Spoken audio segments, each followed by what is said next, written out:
Hey guys, Ben back here for the Next Level Showcast on Next Level Radio, returning from my 2-week hiatus and rejoining Adam this week. Special thanks to Adam's friend Manny for filling in for the past 2 weeks while I wasn't there, but I am definitely happy to be back. This week we were joined by our contest winner Ryan, who won tickets to go see Captain America the Winter Soldier. He joined us for a review of the film. We reviewed another film, Afflicted, from CBS Films, a new horror movie that we definitely recommend to you. And on top of that, we also we recapped our interview from when we talked to the writers, directors, and stars of Afflicted, Derek Lee and Clif Prowse. It was a great interview. We played a couple clips. We hope you guys definitely check it out on our site. I also recapped my interview with comedian Craig Shoemaker. Throw that in with a discussion about promposals. We shared our own experiences when it came to promposals as well as marriage proposals. We covered our box office results, Next Level News, Word of the Week, all the typical stuff. It was definitely a full show. We are on vacation next week for Easter weekend. However, the show will be playing in full swing on our Mixler channel. It's going to be a best of weekend starting Friday night around 8 o'clock all the way up until midnight on Easter. We're going to be playing back nothing but old shows and interviews with some promos and some music in between, so we guys definitely hope you check that out. Check us out, www.nextlevelradioonline.com, facebook.com/nextlevelradioonline, and follow us on Twitter at NXT Level Radio. Subscribe to us everywhere you can, and enjoy the podcast. Thanks, guys. Get ready for the countdown. 10, 9, 8, 7, 6, 5, 4, 3, 2, 1, 0.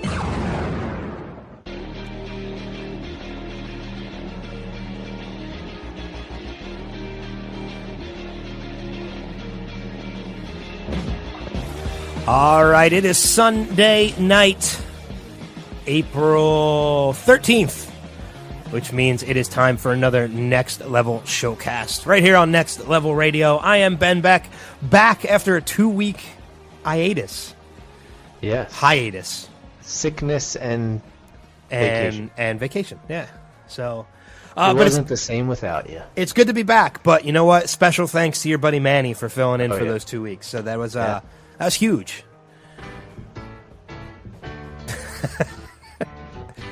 Welcome back, Cotter. The song. Welcome back. Nice. Told you I had a surprise for you. Oh, that was the surprise that you had mentioned off the air. Nice. But we have a packed show tonight. We got a lot that we have to catch up on. That some things new, some things we weren't able to do for the past couple weeks because I wasn't here. But we have 2 interviews to recap. We have 2 movies to review, and which we're going to actually have a special. We're going to have a special guest join us when we do the recap on one of those movies. We have quite a few announcements that we're going to make about some upcoming stuff that's going to happen. Plus, we're going to get through all the other typical stuff, things like that. So it's going to be a packed show. Full show tonight. Yeah, it's definitely a full show. Adam's got a new microphone.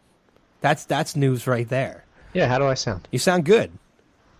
Good. I look good. It sounds even more so. I'm just avoiding that comment. It sounds even more so like we're in the same room again, which we're not. Yeah, that's true. We are not. We're not in the same room. But that doesn't really matter. Well, how was WWE last week, by the way, since you are back? It was kind of bittersweet, mainly because of the fact that WrestleMania was awesome, Hall of Fame was cool, but the bittersweetness about it was that Ultimate Warrior returned to the WWE to get inducted into the Hall of Fame, make his return in WrestleMania, make his return on Monday Night Raw, and then he died on Tuesday. Yeah, I did hear about that. So I mean, that was kind of bittersweet. I didn't really know what to think about that, but I mean, he died happy because he died after having one of the most amazing weekends of his life. Yeah, I'm sure. So going from there, it's it is what it is. Yeah, shit happens and you move on. You feel bad for his family because his daughters were pretty young and he was only 54. But but other than that, WrestleMania weekend was awesome. I had a good time. I met up with some college friends. We went to Carnegie Deli up at the Sands in Bethlehem, PA, and it's near me. Yeah, we were up your way for a little while. Played mini golf at Putt U on 309. Oh, great place. Yeah. Great place to play. And then we went to a restaurant, Brewworks, in Bethlehem for dinner. Also a great place. Did you get the pretzels? One of us got the pretzels. It was kind of rough because we had all eaten so much during lunch at Carnegie that... But it's tradition that when we get together, we go to the Brewworks. So you just went for drinks? No, we had dinner. Oh, okay. Yeah, we definitely had dinner. But, okay. You know, it was just kind of rough because we ate so much at lunch. Yeah, if you're ever in the Allentown or Bethlehem area, check out the Brewworks and get the pretzels. They're delicious. Oh, the Bavarian pretzels with the beer cheese dip is... Yeah. Oh, they're to die for. I had the Cajun pierogies, which are really good, too. Yeah. But let's get down to business. Let's go over the box office for the weekend. You ready? Yeah. All right, let's do it.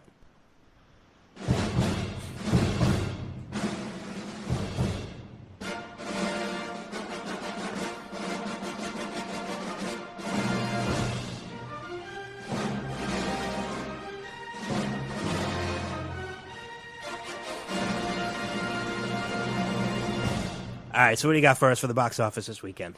Finishing again at number 1 this week. No surprise, really. Captain America: The Winter Soldier, $41.398 million. That is insane. So far in its 2-week gross, $159 million. That's going to be one of the movies that we review today, too. Correct. So, opening this week at number 2, Rio 2. Bringing in $39 million, so that's actually a pretty good showing. Yeah. As we always say, the animated movies usually do pretty well. They always do well. I never saw Rio 1, but I heard it's good. It is good. I've seen it. I actually own it. So I'll watch Rio 2. I'll probably wait for DVD. Okay. Also opening number 3, Oculus with $12 million. I wasn't really interested in that. A WWE film, actually. Really? Yeah. I believe so. I know WWE's been advertising it a lot, which usually means it's one of the films that they produced. Oh, really? So, Karen Gillan horror from... films? Yeah, it's a horror film. Karen Gillan from Doctor Who is in it, which that right there is enough for me to watch it. Okay. Yeah, I mean, I'm not a big horror person, as I had mentioned actually during our interview with Derek Lee and Clif Prowse from Afflicted. But Afflicted is a great movie. We'll review that one as well later. That's the other movie we're going to review. Also opening, the third opener this week, number 4, Draft Day, the Kevin Costner flick about the Cleveland Browns draft, $9.75 million. Kind of surprised it only opened at 4th. You thought it'd do better? I thought that would do a little bit better because I've seen a lot of promotion for it. Yes, that doesn't always mean it's going to be good, though. No, not at all. I don't really want to go see it. I mean, I saw Moneyball, and I've heard people compare it to that. Like they're trying to be like a Moneyball type of thing. Yeah. Well, I like Moneyball. I thought Moneyball was pretty good. No, yeah, Moneyball was very good. This just doesn't look as good. And then number 5, Divergent, which was number 3 last week, in its 4th week, $7.5 million. Another one of those book to movie adaptations. Right. So. Correct. Yeah, that's 4th week. So I mean, that's not too bad. No, not at all. It's made $124 million, over $124 million so far. So, I mean, still not as much as Captain America in 2 weeks, but no. It's going to be a while before anything catches up to Captain America. Oh yeah. So that is the top 5 coming out this week. Transcendence, Johnny Depp, Rebecca Hall, Morgan Freeman, Cillian Murphy. Looks pretty good. Yeah. I don't know. That's the one. Yeah, that's the one with Johnny Depp and his consciousness gets put into the computer and. Yeah, so he's dying. He uploads it in the computer, and then I guess becomes like a unstoppable power. Yeah, it's more pre-Terminator kind of thing, if you ask me, like Skynet and stuff like that. Yeah. I mean, I probably won't go see it in theaters, but it looks pretty good. I might check it out when it comes out on DVD. One that I won't be checking out at all probably is A Haunted House 2. I will not be checking that out. It does not look that good. I didn't see the first one. I hate those spoof movies. I really do. Yeah. Especially the horror spoof ones. They were look, the spoof movies were good when they first started. Like Hot Shots was good. Hot Shots 2 was good. Naked Gun movies are hysterical. Spaceballs, Airplane, Robin Hood Men in Tights. I mean, those kind of spoof movies, they pick one movie and they spoof that movie. Right. You know, like Spaceballs obviously was a spoof of Star Trek. Robin Hood Men in Tights was... Star Wars. Star Wars, yeah. Well, I think there were some Star Trek references in it, too. I can't remember. Robin Hood Men in Tights was a spoof of Robin Hood movies. The Naked Gun was a spoof of police movies and things like that. But now these spoof movies are getting so bad that they're taking movies that aren't even from that genre anymore. You know, you got like Not Another Teen Movie, which spoofed, I think, like Pirates of the Caribbean. Movies that don't relate to teen movies at all. So why are you even spoofing them? Yeah, I agree. Even the first couple scary movies were good.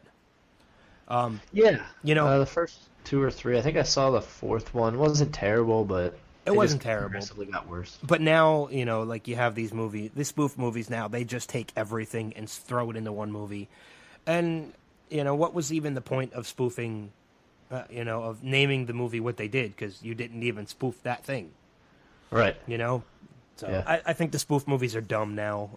I don't even bother wasting my time with them. I agree. Also coming out, Bears, which I guess is this year's Disney nature documentary. They always release one on Earth Day or around Earth Day. Yeah, I love those movies. Yeah, they are really good. They're so this well one, done. I actually haven't even seen a trailer for this yet. I think I have. I can't remember if I have or not. Yeah, it follows an Alaskan bear family. Yeah, those movies are so well done. Oh yeah. You know, they're on the league of Cosmos, except for nature. Right. The last one coming out this week is Heaven is for Real. Greg Kinnear's in it. I believe it's the one where his son like goes into like a coma or something like that, or has like a heaven type of experience. I haven't even heard of this. He like knows a bunch of stuff. I've seen some trailers on it. Actually, it looks pretty interesting. I'll read this synopsis for you. A small-town father must find the courage and conviction to share his son's extraordinary, life-changing experience with the world. Like I said, I think he has like a heaven type of experience, and he knows things that he shouldn't know, like about people who have passed away, stuff like that. Do you want me to go over what's coming out the 25th? Yeah, because we didn't even say anything about that, but right. Next week being Easter weekend, we are actually going to be on a break for Easter weekend. But we will go into more detail about that because even though we're going to be on a break, the show technically is not. We'll go into details a little bit more about that probably in the second break. Right. But since we won't be here, yeah, we might as well go over what's coming out next week as well. Okay, so April 25th, The Other Woman with Cameron Diaz, Leslie Mann, Kate Upton. I have heard of it. I have not seen any trailers for it. After discovering her boyfriend is married, Carly soon meets the wife he's been cheating on. And when yet another affair is discovered, all three women team up to plot mutual revenge on the three-timing SOB. So it's like an adult version of John Tucker Must Die. Yeah, pretty much. Also coming out, The Quiet Ones, another horror film that I know nothing about. Me neither. Brick Mansions, which is a Paul Walker film. I think with the exception of the next Fast and Furious movie, I think it's his last one. Yeah, I believe so, as far as I know. And then finally, I have here Locke with Tom Hardy. It's a drama thriller. I think it would have been funny as hell if it starred Terry O'Quinn. Yeah, I know, right? I was thinking the same thing. So that's it for the box office. Oh, cool. All right, well then I guess moving on to my end, we've got new movie releases coming out to DVD and Blu-ray. Starting off with Philomena, starring Judi Dench and Steve Coogan, made about $37.5 million in the box office. We reviewed, well, at least Adam reviewed this movie for when we did our Oscar Buzz week, when we were reviewing all the movies for the Oscars, because this one was one of the ones that was nominated for Best Picture. Adam reviewed it because I couldn't even finish it. I got so bored with the damn movie. Buy, rent, pass for me on this one. This one's going to be a pass. I don't even know if I want to give it a second shot. Buy it. Go buy it, people. So yours is a buy. Yeah, I mean, mostly to spite you, but it's actually a really good movie. You're a jerk. It might have been a rent if you had said rent, but since you said pass, I got to even it out and go with a buy. Next one on the list, The Secret Life of Walter Mitty. Made about $5.2 million at the box office. This one starring Ben Stiller and Kristen Wiig. I think this is a more dramatic movie for Ben Stiller, but still has some comedic elements to it. Yeah, I actually saw it in theaters. Did you? Yeah. What'd you think? It was good. It's still going to be a rent for me, though. Yeah, it's going to be a rent for me, basically, just because I do want to see it. Yeah, it's pretty good. I do want to give it a shot and go see it, or at least watch it at home. I don't know if I'll buy it, but yeah, it's going to be at least a rent for me. Yeah, I mean, to be honest, it's one of those movies that the first time you watch it, you really want to find out what happens. You know, it's leading up to something the whole time. You want to see what happens at the end. And then once you know, you're like, okay, that was a good movie. I don't necessarily need to see it again for a while. And I'm a Ben Stiller and Kristen Wiig fan too, so I'm a fan of both. So if just for that, I would watch it. Yeah, exactly. Next on the list is The Nut Job, which is one of the animated movies that came out this year. $63.5 million. Voices are Will Arnett and Liam Neeson. Liam Neeson is enough just to get me to rent it. I love everything that he does. Squirrels, right? Yeah, this is the squirrel. I would hope so with a movie called The Nut Job. Otherwise, it's a complete porn title that I'm just reviewing completely wrong. Liam Neeson in it? Well, you never know. It's a rent. By rent pass, it's a rent. I'll give it a rent. Yeah, I usually give the animated movies a rent. I haven't really seen a horrid rental, a horrid animated movie. I've seen some bad ones, but I've seen every one that was worth at least a watch. Yeah, I mean, most of them, especially these days. I actually was talking about this with somebody earlier today. The animated movie industry has done a great job of getting the movie to be entertaining for adults as well, not just kids. Yeah, absolutely. Completely Especially like in the past 4 or 5 years. There's been a couple that are completely kid related. I know the Lorax, I think, was a 100% for kids. There was nothing really adult for it. But like Frozen is immensely huge, and I know a lot of adults who enjoyed it. I love that movie. Yeah, I love that movie. Any Disney movie that comes out, there's elements of it that adults just fall in love with it for. Yeah, and like Despicable Me is a great one. I still haven't seen the second one. Love the first one. Me either. I agree. The first one was really good. I have to see the second one. Megamind was another one that I loved. Yeah, that's underrated. It is very underrated. I love that movie. That's a DreamWorks one, right? Yes. Okay. With Will Ferrell and Tina Fey. Yeah, so. that is a good one. Olo. Last on the list of new releases, I was going to go over releases for next week too, but there's absolutely nothing coming out to DVD next week. There's nothing worth mentioning coming out next week. But the last one for this week coming out this Tuesday, and this one is an absolute buy for me just because I've heard nothing but great things about it, and I really, really want to see it. Ride Along with Kevin Hart and Ice Cube. Yes, I'm going to list it as a buy. Manny doesn't like Kevin Hart. I don't know if I love Kevin Hart. I think I do too. I'm so glad he's finally getting his due in Hollywood. He's finally moving up. If only he could grow a little taller, it would help him. But that's like half of the jokes. Oh, yeah. That they make about it. Ride Along, $133.9 million in the box office.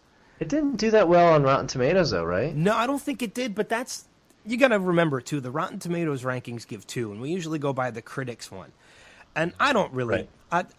I take what the critics say with a grain of salt, because there are movies that they've panned that I absolutely loved. Yeah, they always, I shouldn't say always, but a lot of times comedies will be listed lower than they probably should be. Yeah. So I don't go by what the critics say. I mean, I take it into consideration, but for the most part, I like to judge the movies of myself. Yeah, it only got an 18% on Rotten Tomatoes. Which is ridiculous. 66% by the audience. Exactly. So, I mean go more by what the audience says. We give the critics one just because, as reviewers of films, that's the one we're supposed to use. Right. But it doesn't necessarily mean it's a movie we're not gonna see. I'm gonna check it out. I'm absolutely gonna check it out. I mean, I may end up buying it when I go to Best Buy this week, my weekly trip to Best Buy. But if I don't buy it, it's at least gonna be a rent. Yeah, for sure. I definitely want to see it. Because like I said, I've heard nothing but great things about it. I've heard nothing but people say it's hysterical. Totally. So, but that's going to wrap it up for both box office and new release DVD releases. We're going to take a quick music break. When we come back, we are going to review Captain America, Winter Soldier. We're going to have a guest join us. We're going to have a friend of ours join us as we do the review. And what else? We're going to talk about some other stuff. We're going to review our the interview with comedian Craig Shoemaker that I did about 3 weeks ago. That we're finally going to be able to recap since I'm finally back doing the show. I wasn't there, so I couldn't recap it. Yeah, unfortunately, it was a fun interview too. Yeah, I wish I could have made it. It's a shame. I know you were jealous of one thing. One thing about that too is the fact that I met Philadelphia Eagles players John Dornbross and Brent Selleck during that interview because they were there filming with Craig. Which I'll make mention of that too. We got a couple clips of the interview that we're going to play and such. But in the meantime, if you're checking us out on Mixlr, be sure to log in to Mixlr so you can chat with us during the show. Check out our website, www.nextlevelradioonline.com. Follow us on Twitter at NXTLevelRadio. And with that being said, we will be back in just a few minutes. So hang tight.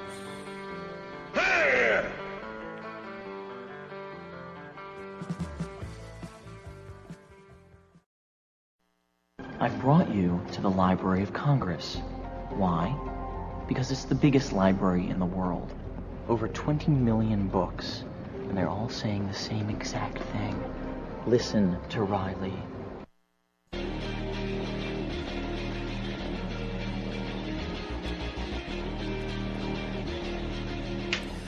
All right, we are back after that quick music break.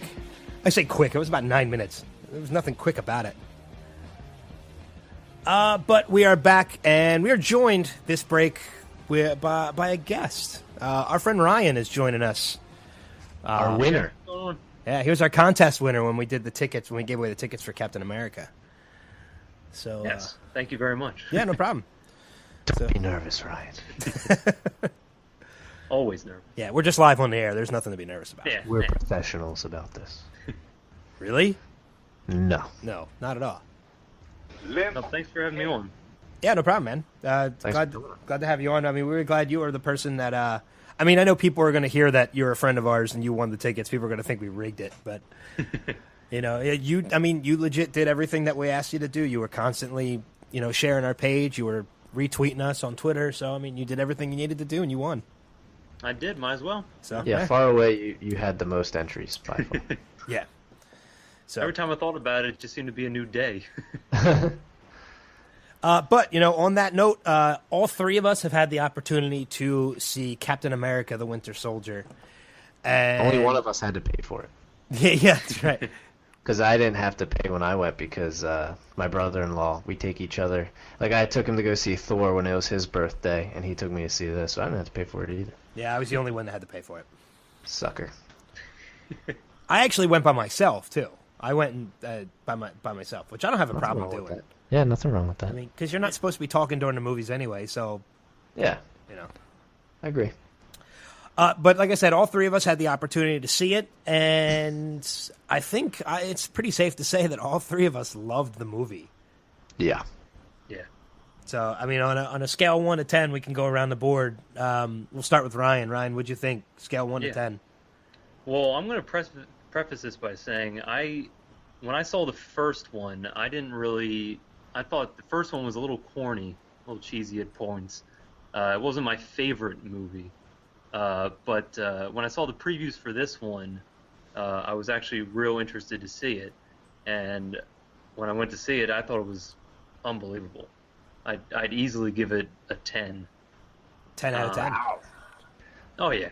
Better than Avengers? I mean, it's hard to go better than Avengers when you have everybody in the same movie. But I mean, it's up there. Yeah, I'm gonna agree with that. I'd probably give it a solid 9.5 out of 10. I rank it just below Avengers, and it's close with the first Iron Man. I'd have to think about that.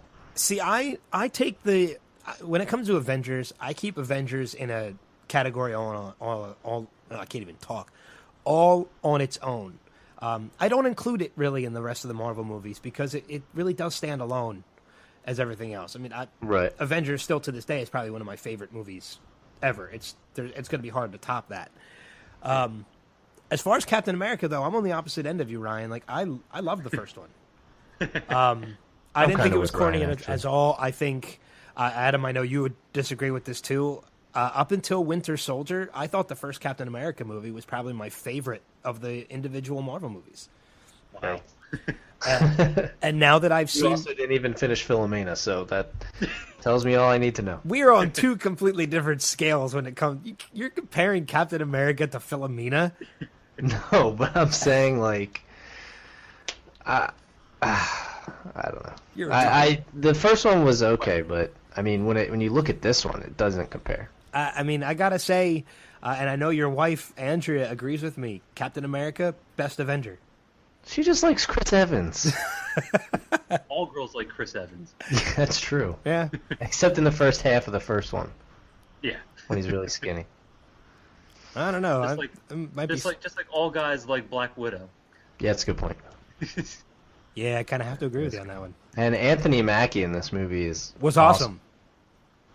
Phenomenal. I know Ryan had sent me a YouTube video. What was he on, Ryan? He was on Jimmy Fallon. Jimmy Fallon, okay. Yeah. Hilarious. Because I saw that too, and that's the first time I think I've ever seen somebody talk during the clip. I know. Yeah. And it was hysterical. This is me. Yeah. And it was hysterical. Like his commentary during the clip was hysterical. I just love how Bill O'Reilly was there too. Yeah. Bill O'Reilly. Well, what's funny is I saw that interview before I saw the movie. Oh, really?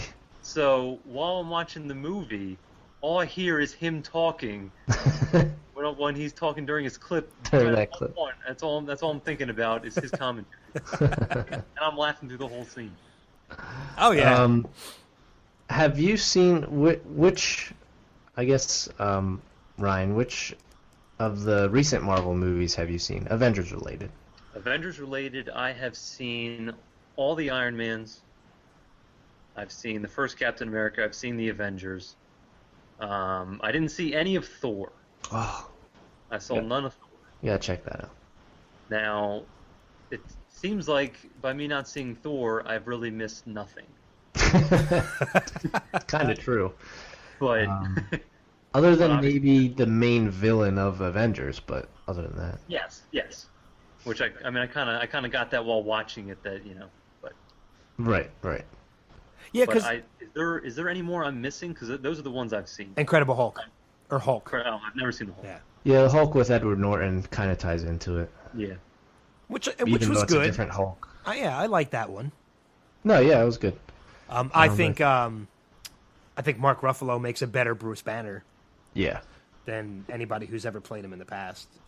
Edward Norton and what's his name? The guy that did it in Eric Bana. Eric Bana, yeah. That movie was horrible. The first Incredible Hulk movie was just horrible. Yeah, if you didn't see that, Ryan, you're not missing anything. Yeah, you're not missing anything at all. It's probably why I never seen any of the Hulks, because it seems like every time one comes out, everybody says it's awful.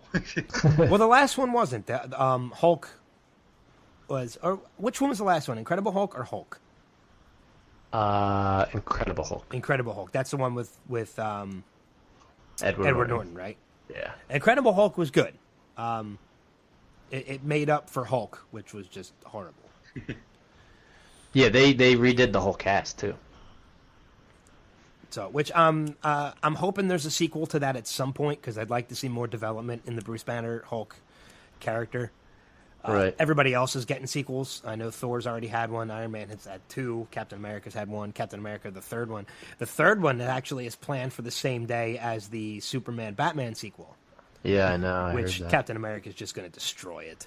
Yes, it will. Especially considering. And they have Ant-Man. Ant-Man's coming out, which I'm really excited about, especially since it's Paul Rudd playing the main character. Right. So I guess we can talk a little bit about. I mean, we try not to spoil any movies on this show, so we can't really even delve into the plot very much. We can say. Go ahead. Basically starts back up after the Avengers when they're working with S.H.I.E.L.D. Yes. Right. Yeah. We can say for this fact, without giving much away, it's a game changer. Yes. It's going to change the face of every Marvel movie from this point on. Right, exactly. And if you watch the show Agents of S.H.I.E.L.D., don't watch this past week's episode until you've seen Captain America. You're about 5 days late on that, Adam. I know. I said this past week. Some people DVR it. If you haven't watched it yet, do not watch it until you see Yeah, Captain that's what I America. mean. If you haven't watched it, don't watch it yet until you see Captain America. Yeah.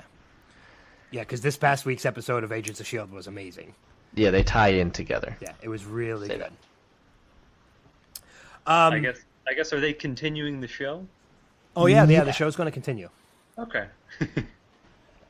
So and they wrapped it up. They wrapped it up in a clever way too, that they can keep the show going for a while. Okay.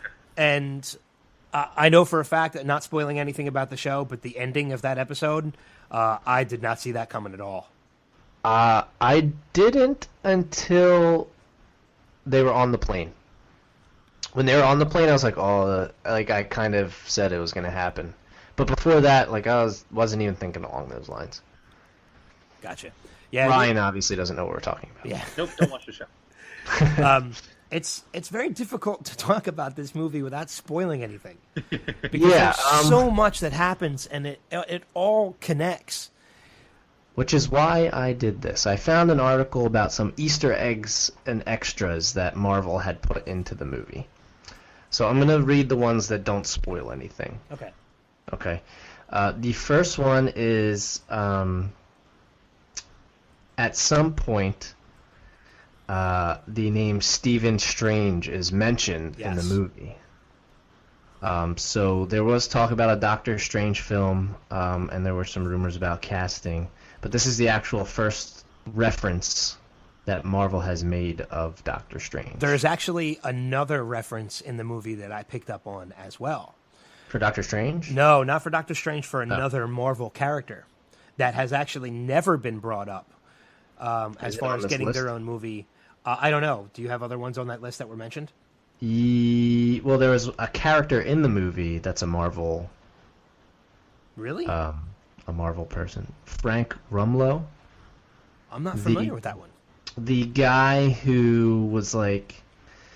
He kept trying to find Captain America. He's like the black shirt on and the like, not suspenders, but the things making an X over his shirt. Yep. Oh, yeah. Allie hates him. That's the true identity of Crossbones from the comics. Oh, yeah, I'm not familiar with that one. Yeah, so neither was I until I saw this. What one were you going to say? No, there's another reference where they're talking about all the different ones that were out. I think it's the same scene where they mentioned Stephen Strange. There's another one where they said they located somebody outside of a school. I can't remember exactly what the reference is. I'd have to go back and rewatch the movie again, which I have absolutely no problem doing. But it's actually a reference to the character Moon Knight. Moon Knight? Yeah. So he's actually an Egyptian hero. He's from Egypt. Huh. But there's a reference to Moon Knight in there as well. So I know there was two references in that specific scene, one being Stephen Strange and the other one being Moon Knight. Interesting. But there's been no talk of Moon Knight at all. I think it was just one of those quick things that they kind of just threw in nice there. Little Easter egg they threw in there. The next one I can't read because it's a spoiler.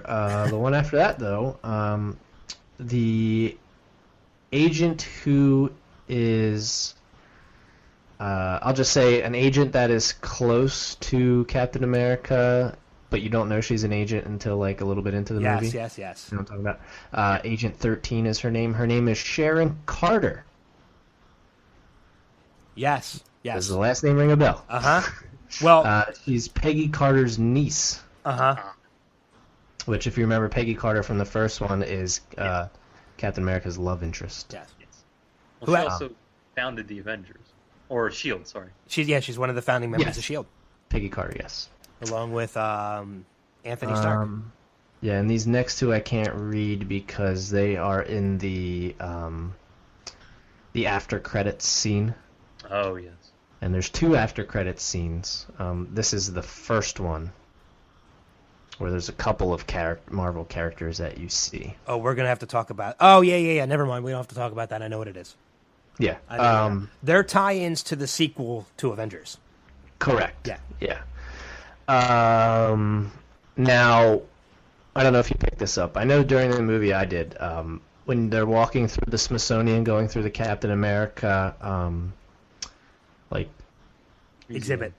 Exhibit. That's the word I'm looking for. Thanks. Do you know who the voice of the narrator is? I picked up on that as soon as I started. Okay. As soon as I heard it, it's Gary Sinise. Lieutenant Dan. Lieutenant Dan. Gary Sinise, who seems to do like everything related to that kind of stuff. Yeah, that was a nice little cameo. There's also another celebrity cameo in the movie as well, towards the end of the movie with the helipads.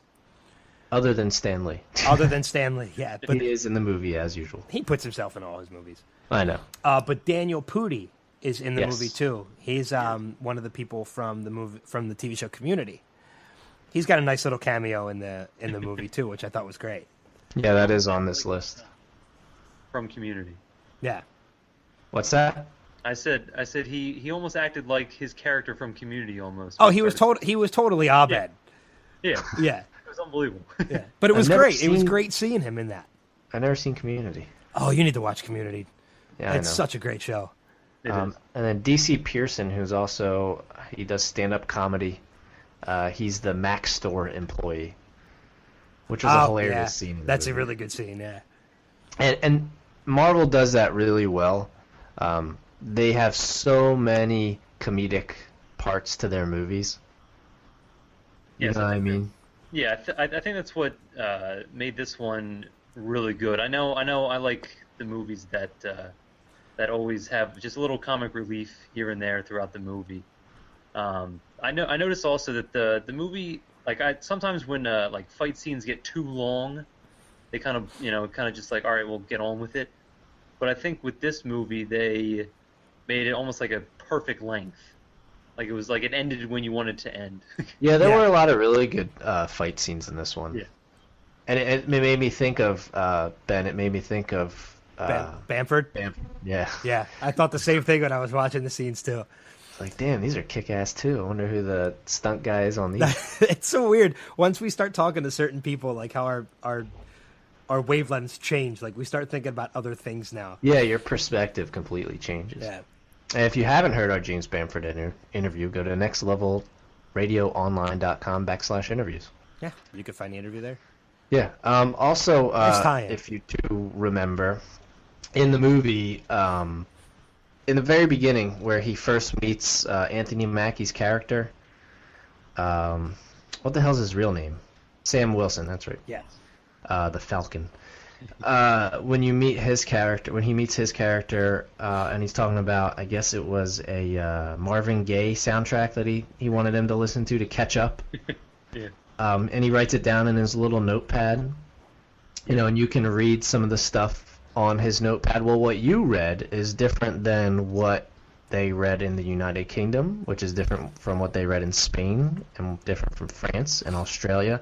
So depending where the movie was being shown, changes what he had written down in his little notepad. Wow. Are there lists of the stuff that was written in other countries? Because I'd be interested to know. Do you want to know? Well, in case anyone missed it, I'll quick just read over what they said in the U.S. and Canada. I Love Lucy TV show, Moon Landing, Berlin Wall up plus down, Steve Jobs, and then in parentheses Apple, Disco, Thai food, Star Wars / Trek. I remember seeing that on the list. Yeah. Nirvana, and then in parentheses band. Rocky, and then in parentheses Rocky 2 ? Yeah, I saw that too. That made me chuckle. And then Trouble Man soundtrack, which is the Marvin Gaye. Yeah. Now, in what one do you want to hear? The UK? Sure. Yeah, sure. Yeah. What's the UK TV list? show Sherlock. Oh, good choice. Moon Landing is also on that one. The Beatles, obviously. Yeah. World Cup Final 1966, which Beatles should have been on the U.S. list too. Yeah, it should be on every list.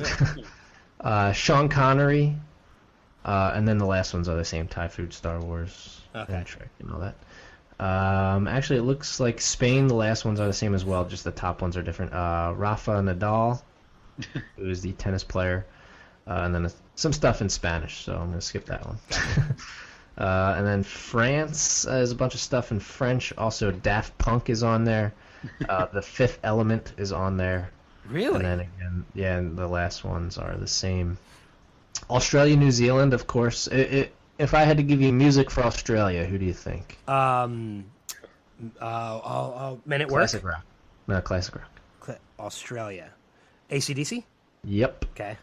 AC/DC, Space Travel, Steve Irwin, Skippy the Bush Kangaroo, I don't know what that is, Tim Tams, and then, the same ones at the bottom. And then it has Germany, Italy, Brazil, Latin America, Russia. I'm obviously not going to go through all these. Korea. So literally, like, almost every major country is something different. So that's pretty cool. And they all got their own lists, huh? Yeah. Yeah, that's pretty cool. I mean, like I said, it looks like the last 1, 2, 3, 4, 5 are pretty much the same for all of them. But I mean, what's it take for them to do? I mean, it's a quick, 3-second clip. Yeah. Yeah, exactly. What's it take for them to edit those in there? It's really not a lot of work. And honestly, I wonder how many, because I know personally my eyes did not make it past the bottom 3 or 4. I know. I know the Star Wars one. I saw Rocky 2 with a question mark. I think I saw Thai food, and I think I saw Nirvana too. But yeah, other than that, I didn't really. Yeah, those are literally the ones you just named are the ones that are on every single list. Oh, are they really? Yeah. So that's what I'm thinking. People probably didn't even make it up that. I wish I could have paused it and read it all. Yeah. I was thinking that during the movie, but that's a pretty cool thing. There might be some stuff about that on the DVD when the DVD comes out. Yeah, that's true. I'm sure there will be. Okay, so should we move on, I guess? I guess to quick recap, Ryan, you gave it about you said a 10? You gave it a 10. Yeah, I thought it was unbelievable. Nice. Adam, you said about a 9.5? 9.5. Yeah, you never said what you gave. Yeah, I know. That's why I was recapping. You know what? Like I said, Avengers aside, out of all the individual Marvel movies, it's my favorite. I'd probably give it a solid 10. All right. I couldn't really find any flaws in it. No. No, I can't wait to watch it again. Me neither. So, all right. So we'll move past then. We'll move past that. One of the other things we have to recap, though, is about 3 weeks ago, I had the opportunity to sit down with comedian Craig Shoemaker. We haven't had a chance to recap this yet because I've been away for the past 2 weeks. And Adam couldn't really recap it because of the fact that he wasn't part of the interview. So he didn't really have the opportunity to recap it.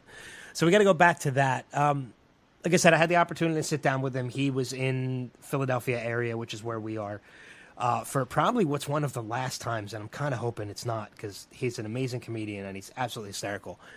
But he is touring for the last time, and that's actually one of the clips that I sent over to you to play, is addressing that a little bit. But I had a great time sitting down with him. I love interviewing comedians. The interviews are so much fun when you get to do that. We have a bunch more that I know we're working on getting. We're going to have a Gilbert Gottfried interview later on this year. We just have to wait until it's scheduled. And we're working on some other ones as well. But the interview with Craig Shoemaker was so much fun. The interview's up on our interviews page. I recommend anybody going to watch. It's actually a video interview. I actually was able to videotape it. Yeah, we actually have 2 interviews this week. Yeah, which we'll talk about later. That's right. We have 2 this week, man. This stuff is building up, and I love it. It's so much work, but I'm loving every second. And we have a special guest on right now, so telling you. Yeah, there's that. Yeah. But if you want to go into the clips, I know this first clip is, like I said, he is on tour right now. For the last time, he's retiring from the comedy touring. Not retiring from entertainment, but he's retiring from the comedy touring, which was one of the reasons I was actually really glad we were able to get him. But this clip goes into that a little bit about why he decided to hang up the comedy boot. So, Adam, whenever you want to play it. It's kind of bittersweet for me to be here with you right now because of that. Because knowing that after this tour is the Love Master farewell tour. Yes. And yes. You're giving this all I'm up. hanging up the comedy cleats, yeah. Now, is that for good, or is that a share thing? Yeah, is that like a He's little... got a new wig. It's like Kiss going on their farewell tour 14 times. And I can tell you this. I had a moment. I was walking to a gig in San Diego on New Year's Eve, and you always get reflective on New Year's Eve and what are my resolutions. And there were all these signs that said, including that my wife was about to give birth to our last child a few weeks ago, a daughter, finally a girl. After the 3 boys. Oh, 3 boys, finally a girl. Took the candle off that cake, and here we go. And all these signs, and then there was one more on my way there, and I just went, that's it. I'm going to announce it tonight. And once I did, it was kind of like took a lot of the power and the fear away of, I'll be okay. And guess what happened immediately? Like right now, we're at Nancy Glass Productions doing this. And Nancy's my old friend, and now we're teaming up on so many different projects, and all these projects are coming together. It's just amazing to me what the universe answered back. All from me announcing I'm just going to get off the road and be there more for my family. You're still keeping busy. You're not retiring from good just from on the road. Exactly. So I mean, like I said, like you said in the interview, he's done with it. He did tell me though, however, I can't remember if it's in the interview or if it was after the interview. I think it's actually included in the interview. He started touring. He's from the Philadelphia area. He started touring in Philadelphia. So he said there's a chance that he might actually add a couple more dates to the end of this tour, the last one being in Philadelphia. So he can kind of bookend. That'd be cool. Bookend his career, starting in Philly. Yeah, because he was in Sellersville, right? Yeah, he played the Sellersville Theater that weekend. Okay. With John Dornbos. With John Dornbos. He had a very interesting opener. He had a football player opening for him. So, but he's currently working on a project right now with John and his wife, Julie. What's it called? Straight Eye for the Whipped Guy. Yeah, I think I heard about that. So, sounds pretty cool. Yeah, I had the opportunity to meet John and Julie and Brent Selleck, who's another Philadelphia Eagle. Yeah, sure. Rub it in. Yeah, I know. So, especially considering the fact that you've been trying to get John Dornbos on the show.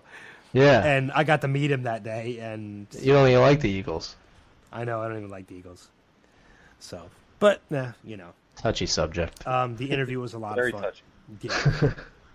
Yeah, I know, because what was it, Super Bowl? Or no, it was the Eagles playoff game. We were all together hanging out over at Ryan's house. Yeah, and you were cheering for the Saints. I was cheering for the Saints. Let's not get into that. Division rival. Yeah. But I know there was one goal, other than to do a great interview, there was another goal, kind of like a side goal I wanted to be able to do with this interview, and I was able to get him to do it. He does a couple really good impressions, and one of the impressions, hopefully this isn't a reference it's too old for you guys, because I know I got some age on both of you, but one of the impressions that he does is Barney Fife from Mayberry. Don Knotts, who was a comedian who passed away back in 2006. But his impression of Don Knotts is spot on from the voice to the face. Obviously, we're not going to be able to see the face because we're just doing audio clips. You can see the face, however, though, because he does do it on the video. I was able to get him to do this impression. I was kind of able to coax him into it without even actually mentioning or asking him to do it. But the next clip that we're going to play is actually him going into the story about how he's done the Don Knotts impression for Don Knotts and what Don Knotts thought about his impression. And you'll actually be able to hear his Don Knotts impression on the clip. So, Adam, whenever you're ready, you can play it. The other thing that I love about your stand-up, especially in Datitude, because you did it in there too, is you do two other impressions that are spot on. Yeah? You do Paul Lynn. Oh, my God, yeah. And Don Knotts, or Barney Fife. Yeah, well, I grew up watching, both Barney Fife, Mr. Furley, Mr. Limpet, incredible, the Reluctant Astronaut. You worked a little bit on Pleasantville. I looped him in the movie Pleasantville. It's called looping. He replaced their voice. He was sick. He was very sick for years, and I got a call from someone who knows I do a great Barney Fife impression, and he was editing the film, and he said, hey, we not only need a narrator, so I did the narrator too. This is Pleasantville. And then they said, do Barney Fife, do Don Knotts, but he's really old now, so I did voice dupe him. I had to duplicate his voice. It's a voice match. Yeah. So I actually, because I know him so well, I got to know him personally too. So he has heard the impression? Oh, God, yeah. Okay. As a matter of fact, a lot of people, Comic Relief in '96 was kind of one of my big breakouts. he was backstage because they were doing a Steve Allen reunion, and he was back there with Steve Allen sitting in a chair, and many people have told me this story. My set seemed to, like, you know, Hollywood is there all yapping and stuff. People seem to watch me on the monitor backstage at Universal. And many people tell the story of Don Knotts, and he had bad eyes, so he's watching me on the monitor doing him on stage live on Comic Relief. He turns to Steve Allen. I was doing him and Floyd. I do all the cast in Mayberry. And he turns to Steve Allen. He goes, "He does me pretty good, doesn't he, Steve?" And then everybody said, they just stopped doing what they were doing. They're watching so surreal. Don Knotts watching me do Don Knotts. But that's... And him analyzing it. He loved it. And matter of fact, I ran into him at an autograph show, and he goes, "Oh, it's Craig Shoemaker. Do you do my signature too? I gotta go pee. I'm tired. Sign a couple signatures for me, will you, Craig?" So I thought that was really cool that he shared that. Yeah, and that is spot on too. Yeah, it's pretty spot on, Don Knotts.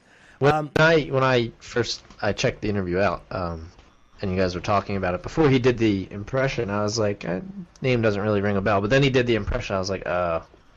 Yeah, he's the only comedian I know of that does the Don Knotts impression. Yeah. And he gave me a little bit of an exclusive too during the interview. One of his characters that he does is called the Love Master. And I kind of asked him a little bit of the origins of the Love Master, and he gave me a little insight. He actually said he's never revealed it before, but it's actually a mix of two different people. I can't remember who the first one was, but the other one was Tommy Lee Jones. And he had never mentioned that before, so he gave me a little bit of that exclusive during the interview too, which was pretty cool. Right, yeah. So, and he's bringing a Tony Luke's out to L.A. He's bringing multiple Tony Luke's out to L.A. The story that we saw on Philly.com about that doesn't go into that, but he went into that a little bit during the interview, and they're opening up multiple Tony Luke's out on the West Coast. That's awesome. So, which is really, really cool. But all in all, it was a great interview. I really enjoyed sitting down with him, and I look forward to sitting down with more comedians. I look forward to him possibly finishing his tour in Philadelphia, because if he does, I'll be there. Yeah, so that would be awesome. Yeah. All right, cool. Well, let's real quick, before we get into next level news, let's talk about these promposals. That's a new thing. Big thing these days. Yeah, I don't know. When we were in high school, at least, well, if it was this way when I was in high school, I'm sure this way when Ben was in high school as well. Yeah. It wasn't a big thing. You just ask somebody. Now kids are taking it to like an extreme. Here's a few ways that kids are asking people to prom. Okay, one on this list is rearranging the apps on their phone. So, like there's a Pandora app, and you know the Pandora app is just a P. Yeah. So there's a Riddles app, which is just an R, and there's all these apps that just have one big letter. Like Wikipedia with W.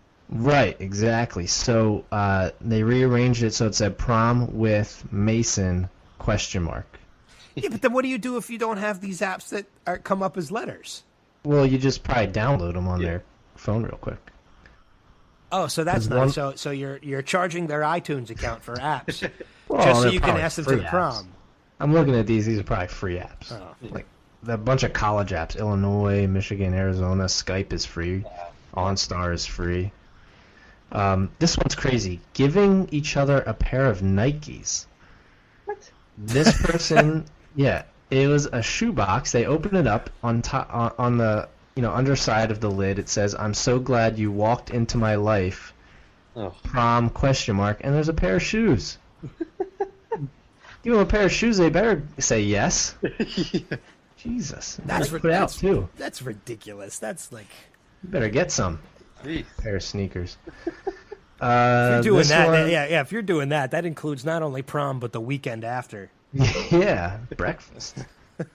This one is, I guess, somebody must have worked at Starbucks or something, because you know how you write stuff on the sides, so you know it's your frappuccino or whatever. Well, this one just has prom with a question mark on it. This one is I guess they somehow got into this girl's house. I assume they were dating. I hope. Or else something's We hope, yeah. This guy, I guess, filled her bedroom with balloons. and wrote on the wall, "Will you fly up to prom with me?" and drew the house from up with all the balloons. Jeez. And literally filled her room with balloons. Like, you wouldn't be able to walk on the floor. Well, that's a scene out of Patch Adams, for starters. But no, it's Up. The movie Up. No, yeah, but Up, the balloons weren't in the house. They were outside of it. Yeah, I know, but there's a picture on the wall of the house from the movie Up. So he drew on her wall. Yes. Oh. I assume it's a banner taped to the wall, Ben, okay? I hope to God he didn't permanently desecrate her wall. And it's like Andrea just said in the chat room, too. She doesn't even talk to her prom date anymore. You know what? And that's the thing. Most of these people that go to prom with people, chances are you're never going to talk to them again after at least like 10 years down the line. Yeah. I mean, I was in a relationship with both of the proms that I went to. So you know what my prom experience was? It was pretty much us sitting on the couch together one night, looking at each other and saying, prom's going up. You want to go? Sure. Done. It was that simple. That's how it's supposed to happen. Yeah. The good old days, right? Yeah. This one is with chicken wings. Oh, It's like a takeout thing of chicken wings, and under the lid says, "I never asked anyone to prom before, so I'm just gonna wing it. So will you go to prom with me?" That's, you know what? I'll give that one at least a little clever wordplay. That was... Yeah, it's cheap. Yeah. Yeah. A lot less stalkerish than filling up someone's room with balloons. Or buying Nikes. Yeah. Definitely cheaper than Nikes. Yeah, baseballs and Oreos. I guess it looks like on the back of their car seat, they put a box of double stuffed Oreos, 4 baseballs with the letters PROM, and a dozen roses. What? So basically you're fattening up your prom date so she won't fit into a dress. Yeah, I don't know why you'd ever do that. Yeah. This one is very rednecky. He painted on the side of his pickup truck prom with a question mark, and he's sitting in the back seat with the bed with flowers and a cowboy hat on. Oh, jeez. Some more chicken. That one was for whatever girl approached his truck first. Yes, exactly. This is recent. That's 2013. He painted the year on the truck, too, in case we'd ever forget. Yeah. Chicken nuggets. This is a Chick-fil-A one. This is, the Automatic. cardboard box of chicken nuggets. Under the lid, "I'd be one lucky tater tot if you'd go to prom with me." Okay, they don't even serve tater tots. Yeah, doesn't make any sense. It's definitely a Chick-fil-A box. Oh, my God. Makes no sense. I don't want to go to the prom with you just because you're stupid. Okay, this one's ridiculous. He took her on you know how you can go on like helicopter rides and plane rides? Yeah. Well, he took her on a plane ride, and it flew over somewhere where he had already wrote out the words prom ? I know wedding proposals that even aren't that elaborate. This is ridiculous. A lot of wedding proposals aren't that elaborate. No, they're not. Most. And here's the thing about this too. You're going completely out of your way to ask a girl to the prom. A girl probably that you won't even stay with after high school. And if you do stay with her after high school and you end up getting married, let's just say a miracle happens and you stay together long enough that happens. Now what do you do for the wedding? Yeah, how do you top that? How do you top that for the marriage proposal? How do you top here's one. How do you top naming your puppy Prom? Giving it to her as a gift. Oh, well, I mean, you can always change the dog's name, I guess. I guess, but he gave her a puppy. Named Prom. Oh, jeez. How's This Prom one- doing? Oh, you mean Butch? Yeah, this one's good. This one is okay. He got a spray tan, but he must have like put duct tape on himself because it says prom ? In like pale skin. Okay, well that one's not at least that permanent. Right. Yeah. This That one's one's ridiculous. It's an African American couple. He held up a sign that said "You're black, I'm black, prom." Oh God. It's pretty basic. Oh my God. Dolphins. I mean, these people are crazy. Oh, this one's okay. It's a heart-shaped pizza and pepperoni. It says prom ? Okay, that's Alright. cute. Yeah. Yeah. So I mean, To me, that's normal. yeah. Like, a plane ride is too much. I know for me personally, I didn't have like a girlfriend at the time, so I just kind of took a friend of mine who was a grade below me. But it was as you probably both know, I'm a huge procrastinator. So I literally waited till like the last minute, and I kind of had to like rush to ask somebody. So I did the high schooly thing of I had my friend who was good friends with her. I was like, well, I need a prom date. Do you think she would go? He's like, well, I can call her and ask her if she'd want to go. I was like, yeah, go ahead. So I already knew the answer before I actually asked her. So, And you so didn't even actually ask her to prom. No, well, no, I did. She did not know that I was there listening to when he called her. So I knew she said But you still she would technically say. didn't do the asking. No, I did afterwards. Like, I knew she was going to say yes, so I asked her. I was like, hey, do you want to go to my prom with me? And she said yes. Oh, all right. It was pretty basic, but I already knew what she was going to say because my buddy called her. Gotcha.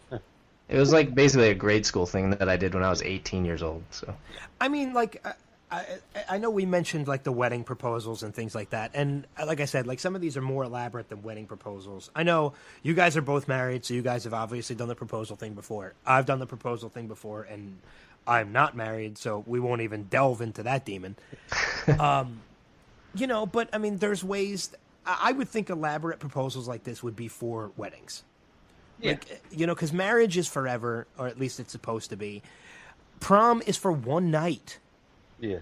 You know, so, I mean, to do all this for one night, I think it's a waste. do you think the boys are just trying to get some? Exactly. Oh, absolutely. You know what I mean? Like, why go through all that for a girl for one night when you're like 18 or whatever? Yeah, I absolutely think that's part of it. They want some action afterwards. Yeah. How did you ask your date, Ryan? What? How did you ask your prom date? Didn't go to prom. Oh, you didn't even go. No. Okay. I hate dancing. Well, I know that. And I said, you know what? I really don't care. I will, like, exactly, like, it's one night, and I said, whatever. Yeah, that's fine. Now, how did you? Loser, but I forget. How did you ask Allie, if you don't mind sharing, on I do not mind. national radio? Oh, yeah. I don't mind. So, the plan was... By the way, before you get, this is a wedding proposal, by the way, not a prom proposal. No, so we were picking a day. I was going to do it at Peddler's Village, and her sister told me, or her sister or her mom told me, that Allie had basically said if Ryan's going to propose, he's going to do it at Peddler's Village. So she So she my saw it first coming. was, oh crap! So what I ended up doing was she wanted to go eat at King Henry's Feast. They have a buffet on Thursday nights. So I just said, Allie, when do you want to go? So I was basically just letting her pick when I was going to propose. Trying to set her off, throw her off the scent a little bit. Exactly. Now, since I already knew that she thought I was going to do it anyway, I told her that our friends Andrew and Kathy were coming afterwards, so to make it even more, I guess, less romantic. She wouldn't even think about it. So we go to dinner, we have dinner, we walk around, and I tell her, yeah, they'll be here in about 15 minutes. We're gonna go meet them down here. And I knew she wasn't happy that they were coming, or thought they were coming. So I was like, oh, well, score for me. So You'll show her. yeah. So we go to there's a pond at the bottom of the hill, and so I got on one knee, asked her to marry me. She said yes. Now the backstory to that is, I had a photographer hired to go around and follow us and take pictures of the night. Look at you. And after she said yes, the photographer walks up and says she's with Peddler's Village, and takes a picture of us afterwards. So when we get back, Allie goes, I needed to call Peddler's Village and figure out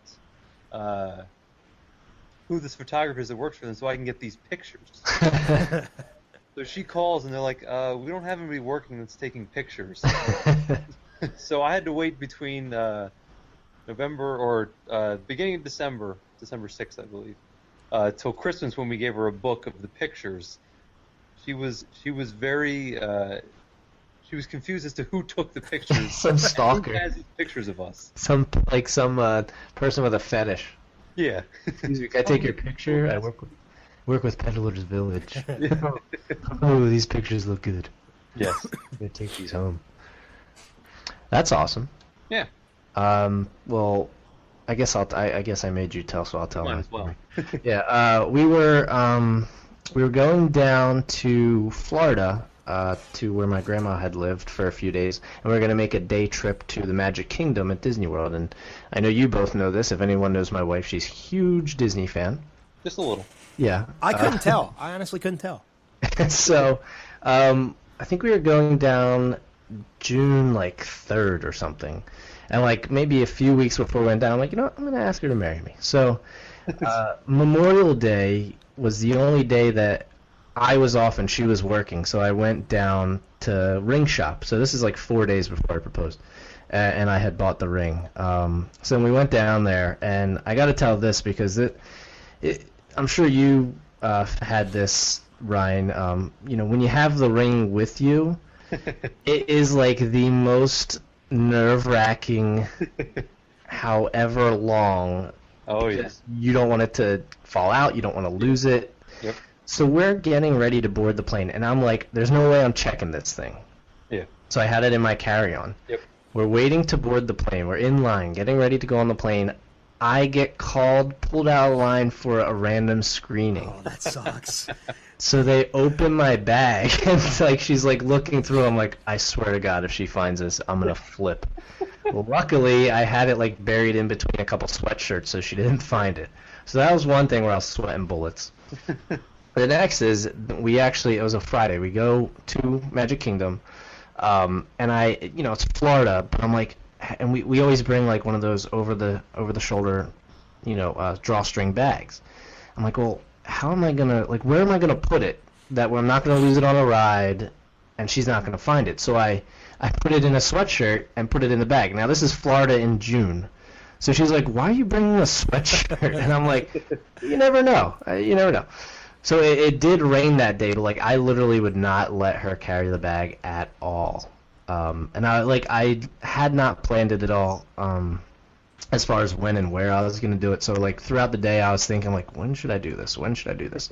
So finally after the fireworks that night, when the park started to clear out, we were walking through the Rose Garden, and I pretended that I had to get something out of the bag. So I got down and then I asked, but she will never let me forget this. I said, she obviously knew what was going on, so I said, well, will you? And then she goes, will I what? So she made me say the full, will you marry me? And obviously she said yes, because here we are. Yeah. So, but yeah, I mean, anytime you have that ring with you, it is I swear to God, my heart rate was probably through the roof. I went through that too when I was holding on to that ring. That's a nerve-wrenching thing. Yeah, I mean, and that's probably why I waited till 4 days before to buy it, because I didn't want to hold on to it any longer than I had to. And having it for 3 days, hiding it while we were it's not like we were living separately. We were in the same house at that point, down in Florida.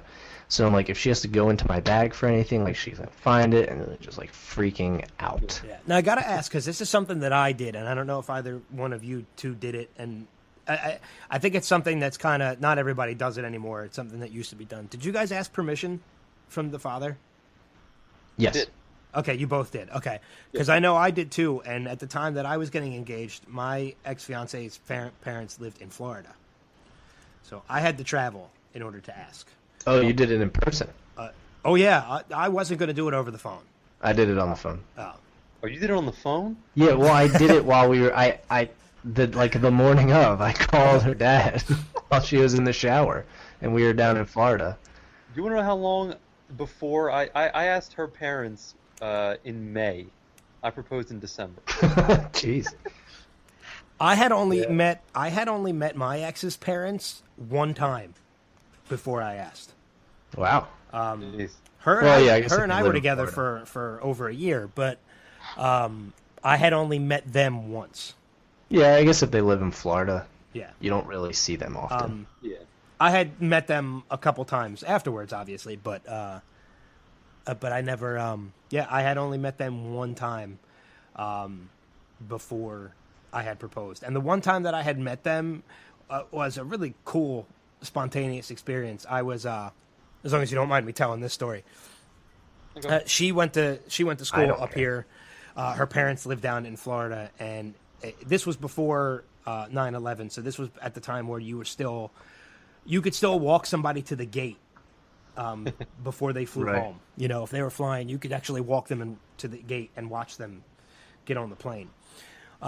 So anytime she would go home for the holidays, I would always walk her to the gate. And I remember one time that it was over Thanksgiving. She was flying home for Thanksgiving, and I had never met her parents before. We had already been dating for like 6 months at this point. And I walked her to the gate, and I was carrying her bags. And I just remember asking her, I'm like, why is your bag so damn heavy? I'm like, and why do you have 2 bags? I'm like, you're going home for the weekend. Why do you need 2 bags, and why are they so heavy?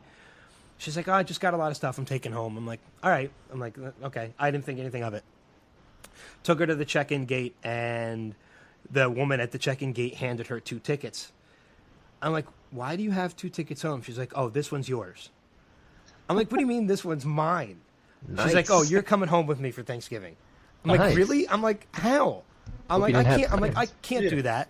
She's like, you have off of work. She's like, you don't have an excuse. I'm like, I have no luggage, and I haven't even told my mom. She's like, oh, I already talked to your mom. It's fine. She's like, oh, and that extra bag I have that's so heavy, that's your stuff.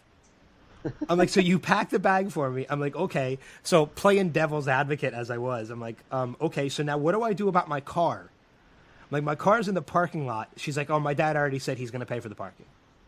I'm like, you covered every aspect of this too, didn't you? She's good. She's like, yep. She's like, everything's covered. You're coming home. I'm like, I wonder how she asked her prom date to prom. I don't know. But probably very good but at because of that, I felt that because of that spontaneity, I felt like my wedding proposal to her, my marriage proposal to her, had to be good. So you And didn't it just had- sit on the couch and say, you want to get You married? want to get married? No. Her and I had this tradition that late at night, like if we were just hanging out, especially on the weekends, we would drive into the city and just go sit on the steps at the art museum.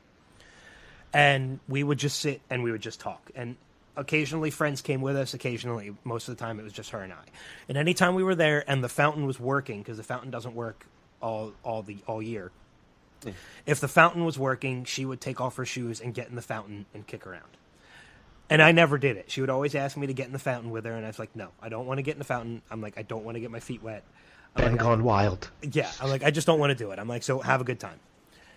So, fast forward, obviously, to the point where I proposed. I flew down to Florida, and I asked her parents. I told her I was going on a business trip. I flew down to Florida, and I asked her parents. You work at McDonald's. No, I wasn't working at McDonald's at the time. And her father scared the hell out of me, too, because he looked at me with the sternest of faces, and he's like, you wasted a trip. And, like, I Really? got extremely nervous, and I'm like, really? I'm like, he's like, yeah. He's like, you could have just called me. I'm like, oh, my God, you scared the hell out of me. Son of a bitch. So I He's stayed- good. Yeah. So I stayed down there for the night, and I talked to this hung out with her family without her, flew home, and then about a week later, we went to the art museum, and I bought the ring because I waited until I got permission from her parents to buy the ring. Went to the art museum as if we were just a normal night, and she was in the fountain. The fountain's running. She gets in the fountain. Every time, like clockwork, she asks me to get in the fountain, and I'm like, no, I don't want to get in the fountain. But this was the one time I had known I was getting in the fountain. I was wearing jeans, so like I was playing it as if like there was no reason I was going to be getting in this fountain. So Right. finally, like I flipped, and I'm like, look, if I get in the fountain right here and now, I'm like, will you stop asking me? Like, never ask me again to get in the fountain. And she's like, fine. If you get in the fountain with me right now, I will never ask you to get in the fountain again. Knowing one that was completely a lie, Right. because she was going to ask me every time from that point on. Of course. So I got in the fountain with her. I started splashing her, like just fooling around, and then at one point I dropped to one knee in the fountain and I proposed. Nice. Got your So- pants all wet. I got my jeans all wet, and then the next thing I did was I handed her the phone and I said, "Call your mom." She's then like, you, "Why?" And I'm like, "Because your mom knew." I'm like, "Your parents know." And then you started making out in the fountain, and everybody got all a little awkward. Well, there was a kiss. There wasn't a make out. So, but that was my Cops had to be proposal. called. The cops had to be called. It was a messy situation. But I'm that never was allowed back near that fountain again. Let me just tell you. that was my proposal story. Oh, these are all pretty good. They were very good. We're good. We're good at this. We're good at this. Well, I guess since it's already 8:20, we should probably bang through next level news. Yeah. And then take a break. Yes? Yeah. Go for it. Okay. This is Next Level News. We'll breeze through these real quick. Jennifer Lawrence's Mystique could get her own X-Men spin-off. Which is awesome. Because of her increased role in X-Men Days of Futures Past, the X-Men franchise producer said that Jennifer Lawrence's Shapeshifter could star her in her own spin-off, so that would be pretty cool.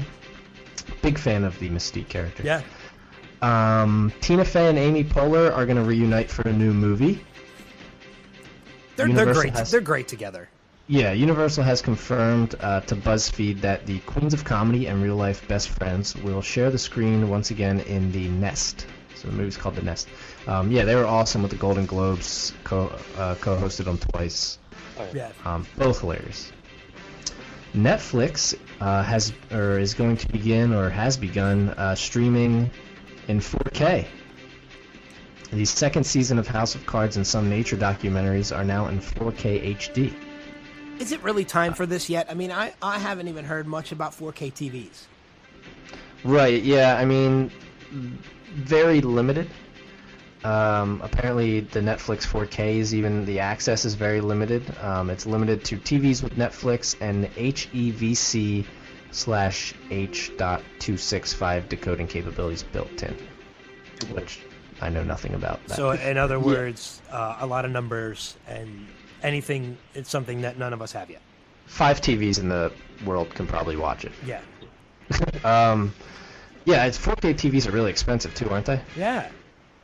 That's what I mean. So is it even really time for this yet? Yeah, when the price comes down, maybe. I'm surprised Netflix isn't doing stuff in 3D before they're doing 4K. Yeah, that's true. I'm a little surprised too. I get maybe they know that it's kind of on its way out already. Finally, on my end at least, all I have is HBO has renewed Game of Thrones for a 5th and 6th season. Which is awesome. Yeah, the Season 4 debut scored the highest viewership yet. As it should. So I still have to start watching. I've seen the pilot. Ryan was there when I saw it. Like I said to Manny last week, Xbox One does not have the HBO Go app yet. Yes. Oh no, Xbox One doesn't. Yeah, 360 does. Yeah, so once that's on there, I'm going to start watching it. And to anybody who watches Game of Thrones, if you haven't read the books, I will tell you this right now. I am looking forward to tonight. Tonight's episode is going to be huge. Because I have read the books, and I know for a fact that something that happens tonight is something that is long overdue. Oh, it is going to be huge. Ryan's a Game of Thrones fan too, as well, right? Are you watching tonight, Ryan? Well, I don't have HBO. I watch it on HBO Go. Okay. Well, you can live stream. Post it on there. I'm watching. You can live stream on HBO Go now. Okay. Yeah. Yeah, you can watch it as it's on. Oh, well then, yeah, I'll probably watch that. Yeah, Allie's not home yet. Your wife's not home. Yeah. So it is going to be epic. Oh. Yeah, and we will be off the air by 9 o'clock. That's all right. Yeah, we'll be pushing it today. Yeah, because I want to watch it. Yeah. So that's all I have. Ben, I think you had one? Yeah, I only have one thing, and it's something I'm really excited about. I think you and Manny touched on this a little bit last week when I wasn't here, but David Letterman announced his retirement from The Late Show with David Letterman. But it's been announced by CBS, The Late Show is going to be getting a new title with its new host. It's going to become The Late Show with Stephen Colbert. That's awesome. I'm thrilled about this. The only downside to it is now I'm not only watching The Tonight Show, but I'm watching The Late Show, in which before Jimmy Fallon took over The Tonight Show, I wasn't watching either one of them. Yeah, me either. And now I'm going to be watching both of them. It's going to be interesting to see Colbert out of his Colbert character. So who's going to replace Colbert on... it hasn't been announced yet. I don't know if it's going to be somebody from Colbert that's taking over or if it's going to be somebody from The Daily Show taking over. It kind of sucks because at the same time, I'm a big fan of John Oliver. And John Oliver, when he covered for Stewart, when Stewart was filming a movie, John Oliver was filling in the Daily Show for a couple months while Stewart was away. And I even watched it every week, and I said, I'm like, this is going to get John Oliver his own show. It has to, because he's fantastic. And it did. A short time after Jon Stewart returned, HBO announced that they were giving John Oliver his own show. Yeah.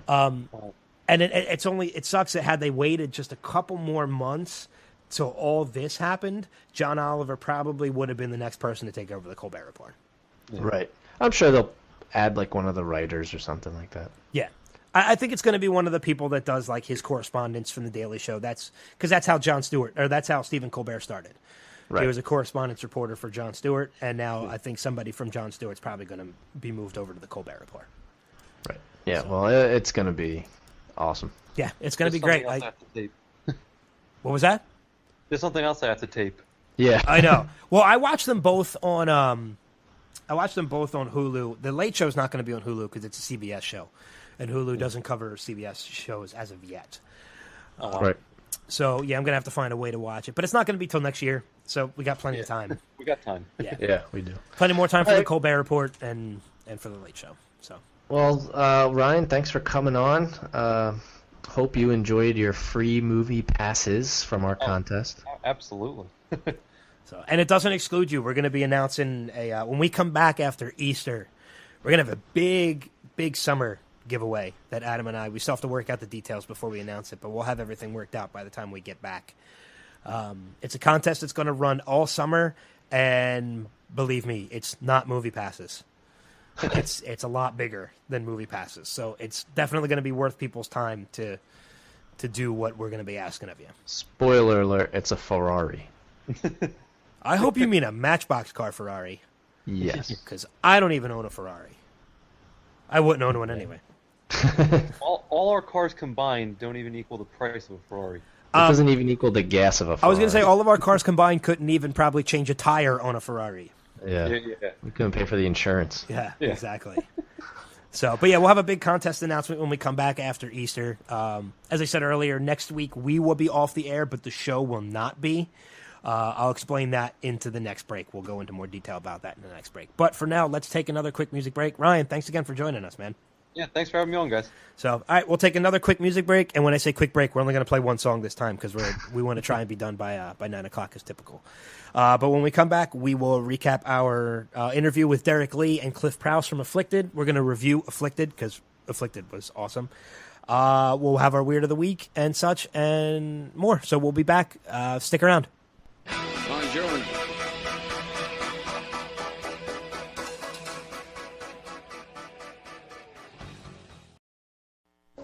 Don't you realize? The next time you see Sky, it'll be over another town. The next time you take a test, it'll be in some other school. Our parents, they want the best of stuff for us. But right now they gotta do what's right for them. 'Cause it's their time. Their time. Up there. Down here, it's our time. It's our time down here. That's all over the second we ride up Troy's bucket.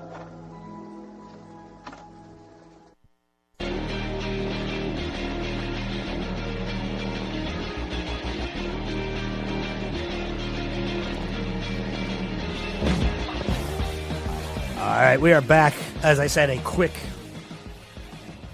music break. Back with a little Goonies clip. I love that movie. It's probably still one of my favorite movies from childhood.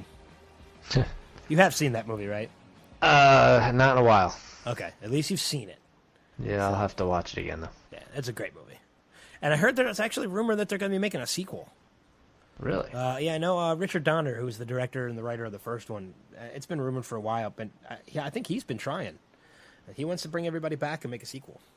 Interesting. And I think everybody from the first movie is still alive with the exception of Sloth, the guy that played Sloth. Oh, okay. That was a football player. I forget what football player it was, but he passed away. And also the one that plays Mama Fratelli. I think she passed away.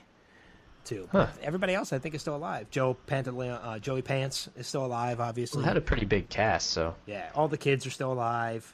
Yeah. Martha Plimpton, Sean Astin, they're Corey Feldman, they're all still alive. So it'd be cool to see a sequel if it actually happens. Yeah, as long as they do it right. Yeah, exactly. As long as of course. It's right. But we had another interview this past week. Actually, we Thursday. had that. Thursday night. On my birthday. That's right. I said happy birthday, but happy belated anyway. Thank you. A pretty cool interview. We got to talk to the writers, directors, and stars, actually, of the CBS Films movie Afflicted, Derek Lee and Clif Prowse. Yes. Adam and I both got to watch the movie before we did the interview, and we were both pleasantly surprised. We're gonna do we're gonna recap the movie, or review the movie after we recap the interview. But Adam, what was your take on the interview with Clif and Derek? They were great, man. I mean, they're very down to earth. I mean, I think everybody we've talked to has been fantastic. Yeah. But these guys, you can tell. I mean, they're just regular guys. I mean, they were nervous to talk to us. Yeah. Which is kind of almost like a thing of pride for us. Right. You know, it was pretty cool because I mean, you and I have done enough interviews together now that we're done with the nervous stage. Like, we're not nervous to do them anymore. Exactly. Yeah. I think that might change depending on once we start getting bigger guests. I know if we get Stephen Amell, which we've both been trying, obviously I think we'll both be kind of nervous. Maybe a little. To do that. I'm working on an interview with Eddie Izzard right now that if I get that, I know for a fact I'm going to be nervous as hell. Gilbert Godfrey would probably be a little nervous. I don't know. After talking to Craig Shoemaker, I think I'll be all right with Gilbert. Okay.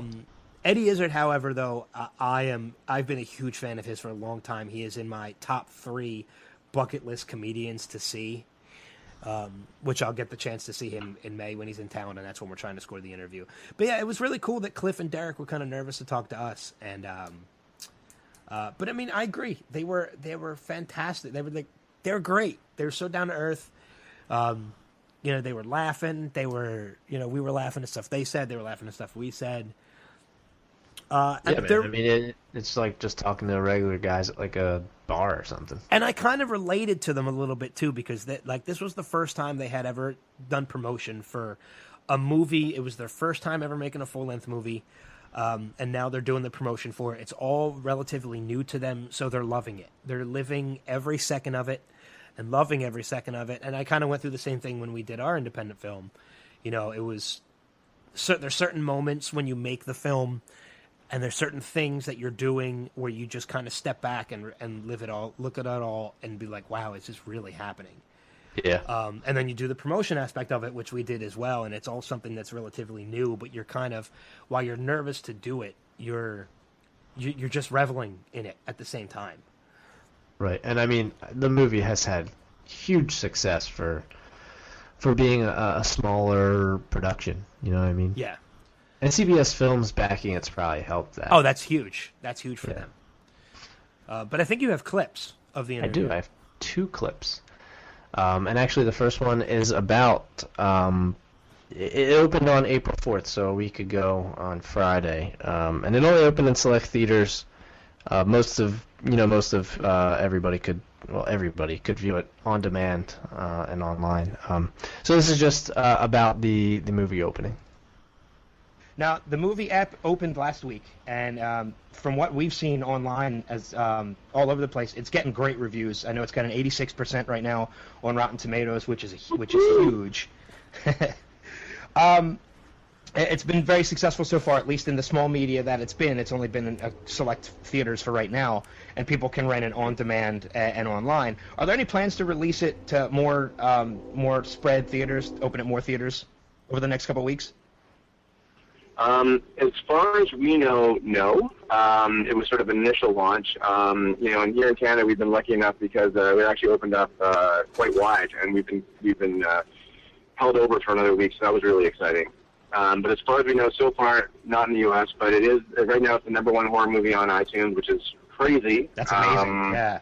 And we opened up, against some pretty big movies, and it was number 24 overall, which is kind of unheard of for a movie this small. So we're really stoked about that. And it's a kind of movie too where we at this point by all means get it on demand. We want as many people to get their eyes on it, see it, tell us if they liked it or hated it, and just have a wild ride watching the movie. So however it can get out to the people, the better it's really.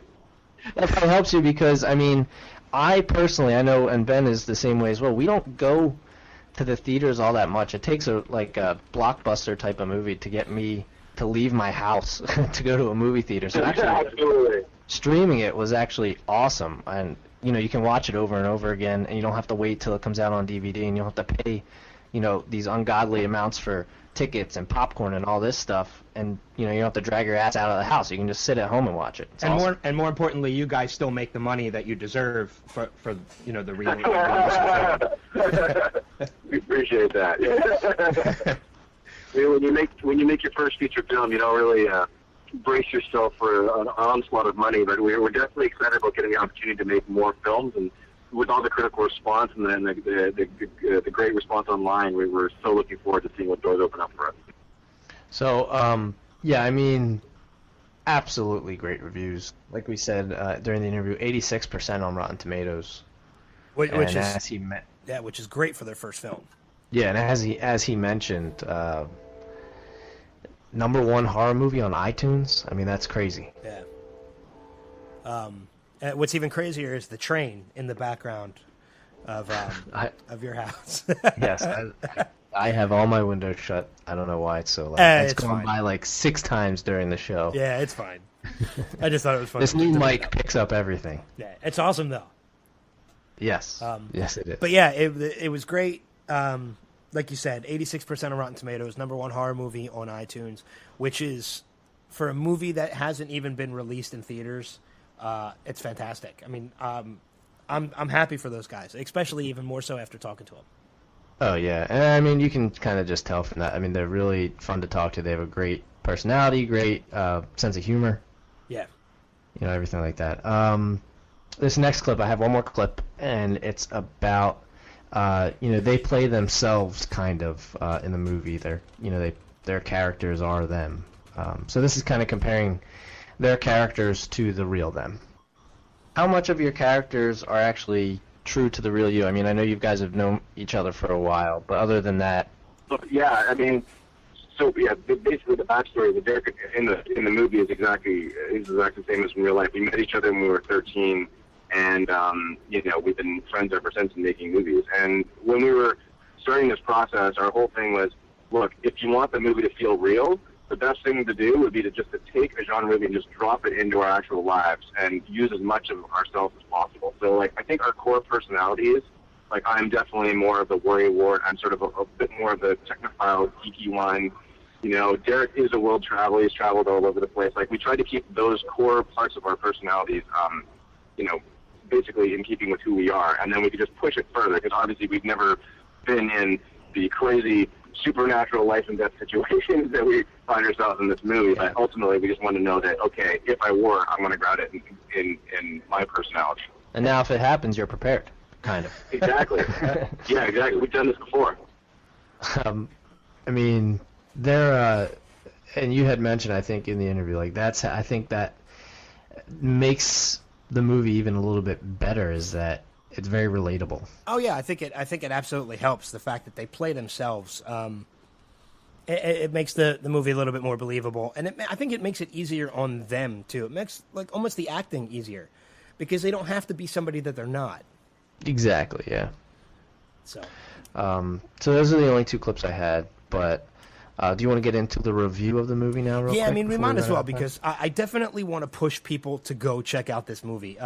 Yeah. I mean, and the interview, by the way, is also, you can check it out on our website, nextlevelradioonline.com/interviews. Yeah, I mean, it's not, in no way, when we say how much we enjoyed this movie, and when we told them that too, in no way were we blowing smoke up their asses. We legitimately really enjoyed this movie. I even say, I am not a horror guy. I told them I like Alien type of sci-fi thrillers, and this, I loved it. Yeah, I mean, I am a horror nut. I'm a huge horror buff, and I loved this movie. I mean, every October I feel like I do one horror movie a night. It's what I call my horror fest. And this one, it's absolutely going to be on the list for this year. I'm going to watch it again. Yeah, it's a good one to have on there. I'm going to buy it on Blu-ray and on DVD when it comes out, I think in about 6 weeks when it's released. Yeah, I think that's what they said. It's going to be added to my collection. 86% on Rotten Tomatoes. What I liked about this movie is, and I know it's something that you agree with because you said it too, it's a found footage film, which I'm kind of over and done with. Yeah. You know, especially with the Paranormal Activities being overdone and things like that. This is such a fresh take on the found footage film that I didn't mind it being found footage at all. Yeah, and because it's documentary style, you know, the camera work is so smooth. It's not bouncy. And like the whole found ones. footage aspect of the movie makes sense because it's a documentary style film. Yeah, they're documenting their trip, you know. I mean, like other movies, like found footage films, like Cloverfield and stuff like that. Like it gets absolutely ridiculous. You're being chased by a giant monster that's tearing up the city. You're gonna drop the goddamn camera. Yeah. You're not gonna hang on to that camera, which kind of pisses me off a little bit. But this one completely makes sense. They explain it in the beginning of the film, the rigs that they use, so you know why the camera is still always in position. Exactly. Yeah. Everything about it makes sense. Everything about it is explained. They covered their bases. Exactly. Sure. Now, the other thing that they give, there's another element to this movie, too. That's another type of horror movie that I thought was done to death that they touch base on. They combine the two. I don't want to give exactly what it is because we don't want to spoil the movie. But it was such a fresh take on that aspect, too. You took two different kinds of genres of horror that were tired. They put a fresh spin on both of them and combined them together. It was a perfect combination. It was great. Yeah, it was absolutely great, and I love how it ended. The cut scene during the credits was really great. Cool too. It kind of tied something into it that it kind of left. It didn't leave open during the movie, but it was kind of in the back of my mind. At least watching it, like mine too. Yeah, so it kind of closed the chapter on that. You can check the movie out on Amazon and iTunes for sure. You can rent it there. I know that. It's only $7, $6.99. It's well worth it. For sure, and I think you can watch it as much as you want for like a day or two. So I mean, have some people over and watch it. I mean, like, so you say you have 3 friends over, chip in $2 each or something. You save yourself so much money than if you went to like a movie theater to watch something that wasn't Captain America. It definitely check out the movie. I mean, it's well worth it. I mean, when it comes to horror movies on a scale of 1 to 10, it's a solid 8.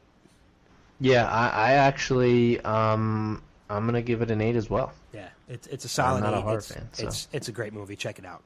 Definitely. But we're running a little bit short on time. We got about 10 minutes before we got to wrap everything up. So what do you say we hit the Weird of the Week? Yeah, let's bust through that real quick.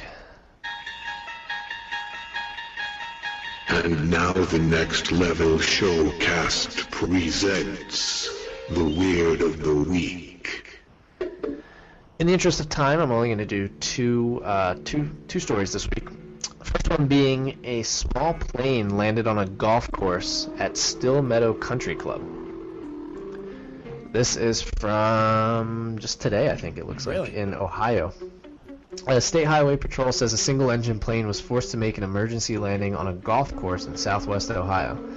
The patrol's Batavia Post says that the plane made a landing shortly before 11 a.m. Saturday, so this is yesterday, on a fairway at Still Meadow Country Club in Clermont County. A preliminary investigation indicates that the plane experienced engine failure after taking off from the airport. They say the plane hit a sand bunker before coming to a stop and rolled partially on its side on the green. So, is that like how many strokes of a penalty is that? I don't know. When a plane lands in a sand trap, I don't know what that would be. That's a hazard for sure. What if, like, I can only imagine if you were playing and like the plane, if you were on that hole and the plane like landed. Yeah, I don't know. Can I get a mulligan for that? Play it where it lies. Yeah, I was a little distracted. I had to hit it off Frankenstein's fat foot. That's where I was going when I said play it where it lies. And then second one real quick. Man with first name God, G-O-D, sues credit rating agency. A New York City man claims that a credit reporting agency falsely reported he had no financial history because his first name is God. According to the New York Post, God Gazarov of Brooklyn says in a lawsuit that Equifax has refused to correct its system to recognize his name as legitimate. He says that the customer service rep for the company even suggested he change his name to resolve the issue. He's a Russian native who was named after his grandfather. He's 26 years old. He owns a Brighton Beach jewelry store and is a graduate of Brooklyn College. He says he has high scores with 2 other major credit agencies, but the Post says that Equifax did not return calls or emails seeking comment about the story. His first name is God, so he's pretty much saying he doesn't exist. Yeah, the Equifax is saying that he does not exist. He has no financial history. Even God has financial history. No, I was going into the whole God does not exist kind of thing. Oh, well, I was going to say, I mean, God has had to make some purchases at some point in his life. Maintenance is not free up there in heaven. No, not at all. So that's about it for Weird of the Week? Yeah, we'll just limit it to those 2 because I know everybody wants to get watching The Walking Dead, and even if you're podcasting, it's coming up on. There's no Walking Dead. Walking Dead is over. Game of Thrones. Sorry. Yeah, that's what I meant. I forgot. Or Cosmos, or whatever. Resurrection. Whatever it is that you watch. Yeah. Resurrection's pretty good. I got tired of it. Resurrection? Yeah. Really? I stopped watching it. I usually give shows 3 episodes. I gave this one 5, and I got bored. Wow. I got bored of it. I might go back to it in some time, but I got bored with it. I stopped watching Believe. I never even started that one. I know you know. I started it because it's a J.J. Abrams. Oh, see, I missed that part because I probably would have even given it a shot just because of that. Yeah. See, that's why I did it. And not for me. I can't even make an actual word. I can only make noises to describe it. So a couple things before we wrap up the show. One, as I mentioned before, we are not going to be on the air next week. But that just means me and Adam are not going to be on the air next week. As a matter of fact, next weekend for Easter weekend, the show will be on the air for 2 straight days. Friday, around 8 o'clock, we're going into a best of weekend. I can't believe we actually have enough stuff to do a best of weekend. Yeah. This is amazing to me. So for about 48 hours straight, it's going to be nothing but replays of our shows, replays of our interviews with a little music thrown in between. Plus, we got some promos that we were able to get some of our interviews to cut that you'll hear for the first time because they're going to be thrown in there as well. And Derek and Cliff's promo is funny. Yeah, well, there's 2. We got the actual promo, and then there's a blooper promo that we're going to throw in there too. So listen throughout the entire weekend. It's going to play over and over again throughout the entire weekend. So each show is probably going to play 3 or 4 times throughout the weekend. And we have 2 interviews this week to watch out for. That's right. Yeah, I don't know if we'll have them thrown into the best of weekend or not. We might. Probably actually no. Brian Miller on Saturday now. Brian Miller's not going to be because the show is going to be running at that time. Yeah. So we're not going to be able to throw that in. Tuesday night we're going to do another live interview. We did, if you guys missed it, we did the Clif Prowse. I keep wanting to say Cliff Lee because of the Phillies. Clif Prowse and Derek Lee interview. We did that live on the page. That was the first one we decided to do live, and I think it went pretty well. I did too. And then we're going to do this next one live too as well. Yeah, we're on Tuesday night, probably about 6:15. We're going to talk to Joe Minoso. He's if you watch Chicago Fire, he plays Joe Cruz. So we're looking forward to talking to him because he's a big part of that show. He's been in 40 episodes. Yeah. And then on Saturday, you and I are heading out to Sellersville Theater. We're going to be interviewing magician Brian Miller. Yes, magician, comedian. So I'm looking forward to that. I love magic. I am too. That's going to be another video interview, and I'm pretty sure he's going to be doing some magic tricks with us and stuff like that. So it's going to be. I'm a big fan of magicians, so it's. I'm looking forward to it. It's going to be a lot of fun. Yeah, definitely, sure. So definitely keep an eye on our Facebook page, facebook.com/Next Level Radio online, so you can see when we post those interviews. And also, when we come back in 2 weeks, we're moving. We're shifting back an hour. Denver. Yeah, we're moving to Maui. We're shifting the show back an hour, so instead of 7 to 9, we're actually going to be going 6 to 8 from this point on. This way, if we do run over a couple minutes at 8 o'clock, it's no big deal. Yeah, it doesn't run into anything. There's a lot of stuff that comes on at 8 o'clock, though. I know a lot of people like to watch, myself included. Right. I know, like, when Oscar season and Grammy season comes around, they usually start at 8, so this way now we're kind of done and wrapped up the show before all that stuff starts and things like that. Right. Before we wrap up, be sure you go to our homepage, www.nextlevelradioonline.com. Follow us on Twitter at NXTLevelRadio. Subscribe to us on YouTube. Follow us. Become a fan of ours on Mixlr, which is where we broadcast from. And believe me, all of these things, Facebook, Twitter, Mixlr, YouTube, they're all going to become incorporated into this big summer contest we have coming up that we're going to announce when we come back. You're going to want to be subscribing and following us to as many of those things as possible. It's going to increase your chances of winning. So you're going to want to do all that stuff. And if you do it now, you have an earlier jump to it, so you won't have to worry about it later on. Get ahead of the game. Exactly. But it is 8:58, so we got to wrap things up. You have 2 minutes to go do what you need to do before you can watch Game of Thrones. Exactly. So with that being said, we're going to get out of here. Thanks for joining us again. Have a happy Easter. For those of us, from Adam and myself, have a happy Easter next weekend. Be sure to tune in next weekend and listen to all the best of segments. And we will Tuesday night. And plus our Tuesday night interview around 6:15. We'll post about that on the page as well. But have a great Easter. We'll see you in 2 weeks. Thanks a lot, everybody. Take care. Later. Well, I can't do any more damage around this popsicle stand. I'm out of here! Bye, you two crazy lovebirds! Hey, Rugman, ciao! I'm history!